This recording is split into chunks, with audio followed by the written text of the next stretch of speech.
Well, good morning, everyone, and welcome to News 5 Now, our live stream of some of the news that you may or may not have missed throughout the morning or yesterday or the weekend, whatever. We'll bring you up to date on all of that and more coming up right now. Brought to you by Green and Phillips, covering news from your neighborhood and around the world. News 5 Now starts right now.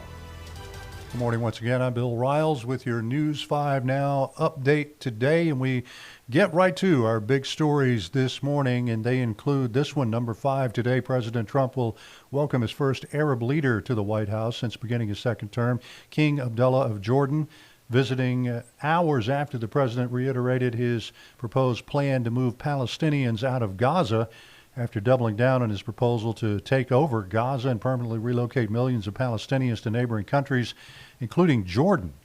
The president has suggested he may cut off aid to countries that refuse to take in more Palestinians.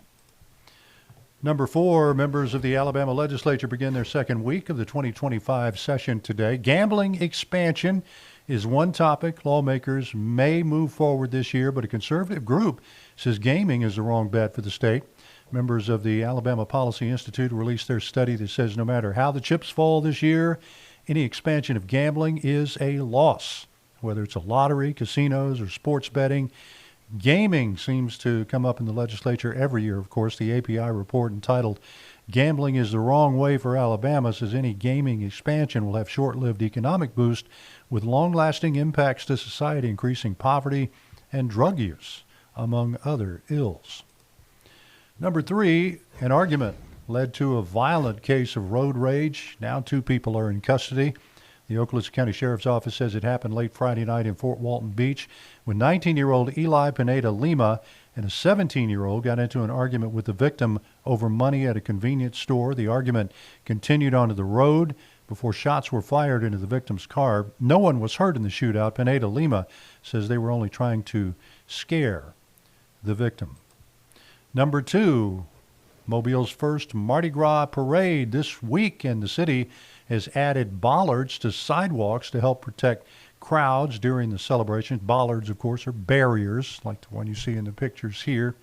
The city wanted the bollards installed following the New Year's terror attack in New Orleans, where a suspect drove a truck through crowds in Bourbon Street. Surveillance cameras showed the attacker driving onto the sidewalk to avoid the safety barriers, something Mobile police want to avoid. The city agreed to have 18 bollards installed in downtown Mobile, and they borrowed 6 mobile vehicle barriers from Tuscaloosa. They're working to put them in place by Friday.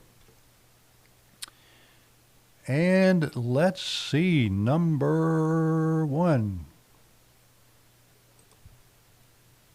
A man from Atmore facing attempted murder charges and kidnapping charges after an hours-long standoff Monday night. Atmore police say 46-year-old Francis Blunt surrendered to police after a 7-hour standoff. Police were called to a home on Brown Street just before 6 Monday night. They say Blunt fired 8 to 9 shots at a responding officer and was holding his girlfriend hostage. Several surrounding agencies were called in as well. The woman was released from the home at about 9:30 without any injuries. Blunt surrendered just before midnight. And those are some of the stories that we have been covering here for the past several hours, including yesterday and last night as well. Get you to our question of the day this morning, and it is this: do you prefer plastic or paper straws? I think this is in response to President Trump saying, I think he prefers plastic straws. That's what I'm guessing. Let's see what some of you say. Cornstarch straws. There you go. There's a new one. They're biodegradable straw options. That's from Shannon. Stephanie says neither. Straws don't allow for proper aeration of a drink. You know, Stephanie, I'm with you. I never use a straw. I know some women do because it messes with their lipstick and stuff, and it doesn't bother me. I just drink right out of the glass. That's how. Constance has one. Agave straws. Jane, no straws. Never paper. I'm okay with plastic, says Sarah. You know, a lot of opinions out there, so you let us know what your opinion is. We'll be happy to come on right here and throw them right back at you. You can also get to our poll. Well, that was our poll of the day. I messed it up. Well, I got them backwards, so here you go. I'll take you to our question of the day now. How would you spend your last day on Earth? Boy, there is a metaphysical question if I ever heard one. Around family and friends, praying for my sins to be forgiven. Pizza, lots of it, says Stephen. Certainly wouldn't be arguing politics on Facebook. Dottie, right behind you on that one. You can give us your opinions on our poll of the day and our question of the day. I'll try to get them in order eventually next time around. So easy to do. Just find us here on Facebook, and you've already done that. If you're watching, we appreciate it very much. We'll be back coming at you on the air at 9 o'clock this morning. Devin Walsh will be here. She'll be at noon and at 12:30 today for News 5 Now. So we hope you'll join us, and we thank you for watching. Covering news from your neighborhood and around the world. You are watching News 5 Now, brought to you by Green & Phillips.